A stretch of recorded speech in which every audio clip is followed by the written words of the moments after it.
Update on the front lawn. This is where we're standing right now. Just like the video do the talking for now. This is totally ignored. This is considered as the side yard. Hell Strip 2, Hell Strip 1, main plot. Warm season, cool season. Bermuda, Kentucky bluegrass, iron cutter, Mazama, nutsedge. The Kentucky bluegrass didn't do so good. And this is not surprising to me because this is what happened the past 2 summers. Problem is that the last 2 summers I didn't quite stay on top of watering, so I suspected maybe I didn't water as much. This year I watered perfectly, and it's still, well, I'm presuming it's dead by now because, I mean, it really doesn't look like it's coming back. We'll see, because guess what? I'm gonna leave this. I'm not gonna reseed it. I'm not gonna do another renovation because I need to know.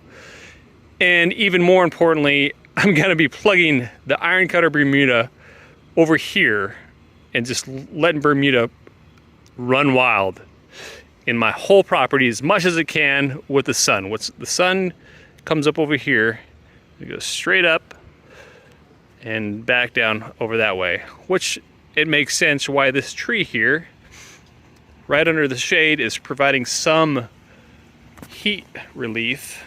The sun's cutting through a lot more over here, so it's penetrating a lot more over here. And there's more shade over here. So the Mazama Kentucky bluegrass did far better over here. This pretty much gets full shade the entire day. It gets like secondary reflections of light, so I'm sure it's somewhere around like a lot less. I'm not going to speculate any exact number, but it's far less, needless to say. And this spring, just pulling up a massive amount of plugs and just plugging all this area over here and letting it fill in. And of course the Bermuda won't do good exactly under this area right here, so I'm going to just let it mix as well as it can.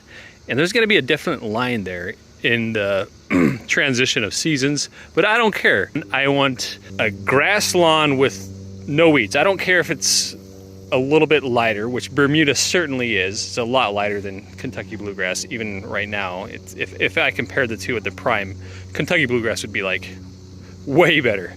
One thing I did not realize until I actually tried it was how soft some Bermuda can be. This feels just like Kentucky bluegrass. This is a hybrid Bermuda iron cutter, and it's used in all sorts of professional applications like golf courses and soccer fields, football fields, baseball fields. Mobap was just putting in their infield with some of this, actually, as it happens, when I was picking the sod up. I found out about this hybrid Bermuda called Iron Cutter because the facility my son plays at is the old St. Louis Rams facility. Of course, they left since, but they had great grass, and they had these, 500-pound football players running all over this place, like 4 days a week. And this is the best that they decided to go with. So if this is good enough for a 400-pound behemoth running on it 4 days a week, full sun, I think it's gonna be good enough for my humble home. So Kentucky bluegrass is absolutely amazing. It cannot be beat as far as aesthetic, how deep green it is and how well it fills. But I mean, it's just not for me right now, especially how much we play out here and back there, and how often people come by here with dogs and the dogs pee. And there's been so many dog spots already. Dogs must like Bermuda because I see the dog spots. Here's one that's already filling in. Here's another that's already filling in.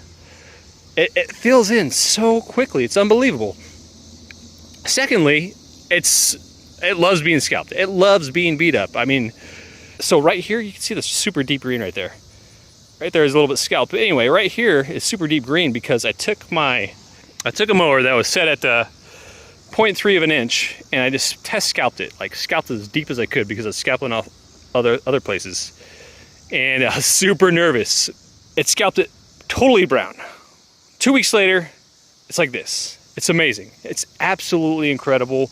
What's funny is me and Ben Lawn Guardian spontaneously like had the same epiphany, and we were chatting, and we both were like, I was saying we got the sod, and he was like, oh yeah, I'm actually got to be springing with iron cutter this spring.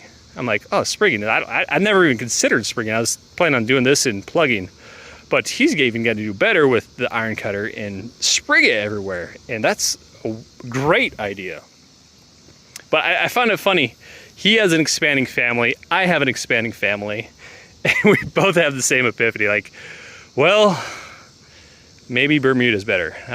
I did plant, or put another sod. Oh, I put another sod piece right there, the scrap sod. Surprisingly doing really well. I'm really neglecting that piece. That was just an extra piece I threw out, forgot about, and didn't clean it up. I'm like, oh, let me see if it works, and it works. Now, some may ask, why Bermuda and not zoysia? And to that, my answer is, I did consider that. I actually probably would have went with zoysia had this not been a prominent area of dogs coming in, because Bermuda fills in a lot more aggressively and a lot more faster than zoysia. Well, yeah, that's that's pretty much it. With how much traffic we have and how much dog pissing we have here, Bermuda is just a good choice. I may, depending on how Bermuda goes down here, my understanding is zoysia does slightly better in shade, so I might go pick up some zoysia and plug it down there. So bottom line is, I need to save time with a growing family. We have a third boy on the way, and I don't have time to renovate this every season. I mean, I'll probably end up leveling it with sand and whatnot, but it's just a lot less stress and a lot more time saving with Bermuda. And this absolutely looks fantastic. All right, there it is for the update. See you guys later.